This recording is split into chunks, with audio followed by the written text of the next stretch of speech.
In this lesson on BobCAD CAM, we're going to cover the Preferences Settings menus.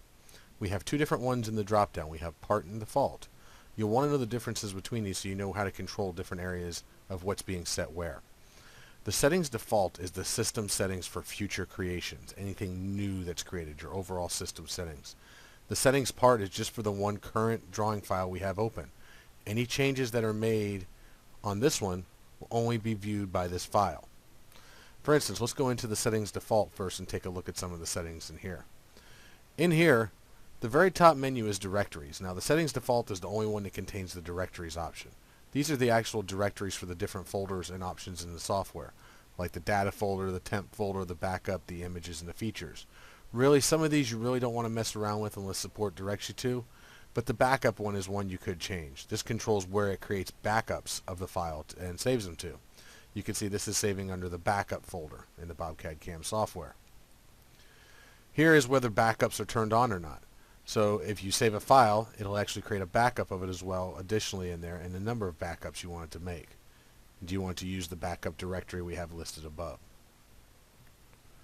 The Display tab, these are your actual color settings, for instance like your background color, selection color, highlight, the actual entity, preview for like when you're the preview of it before it creates it, toolpath coloring, solids, and so forth.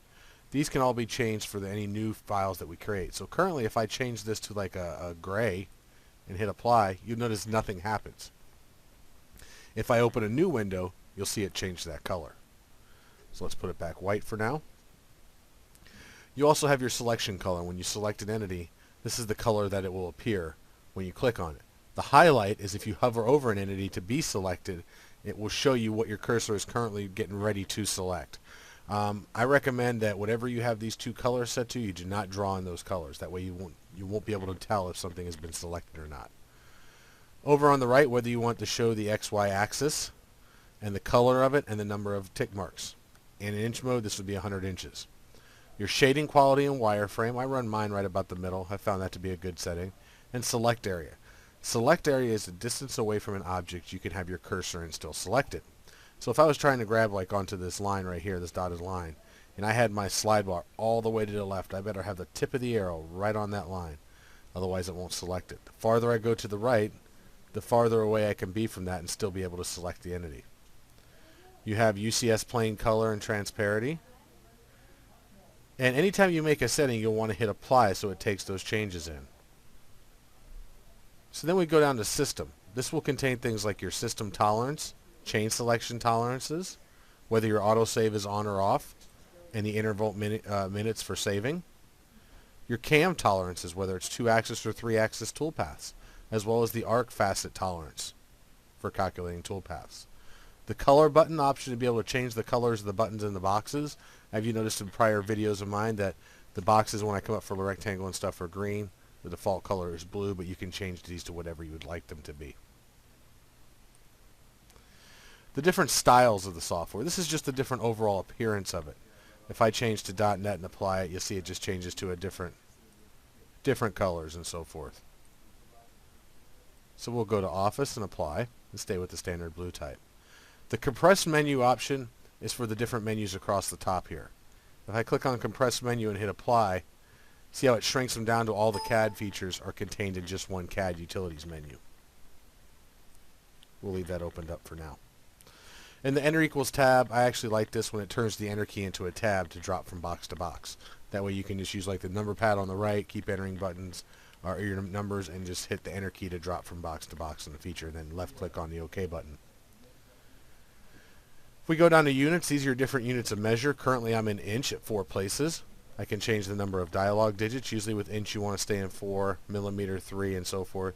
But if I wanted to switch from inch to metric, I could simply change it here and it will convert everything in the drawing for me that's currently there. You also have the ability to create custom units and so forth. If you're working in lathe mode, the ability to do lathe coordinates in diameter mode, and these will be covered later on in a lathe tutorial. Text. These are your default text settings when you go in to create text with the software. Whether you're looking at the BobCAD font folder or the Windows font folder, and what the default text will be shown when you open that box up, and any default settings you want to show in there as well. Like for instance, if I want my vectorization to be 1000, I'll want to set that here and then hit apply so it locks it in. Your different default arrows for dimensions as well as leader styles, and your default dimensioning settings, and the point style you want to use in the software. So you can see you could set all this up in your preferences default, settings default for any future or new drawings you create. Now, if I come in here and go to preferences part, now we're just affecting this one BobCAD 5 file I have open currently. Like let's say on this one I want to change the background color. You can see I've changed the background color. As well as maybe I want to change my highlight to yellow. So now if I draw a line and I go to click on it, you'll see my highlight is yellow, and when I select it it's red. These changes, if I open a new window, did not apply to this new window. You can see I still have a white background, and when I go to select something it's still in the light red.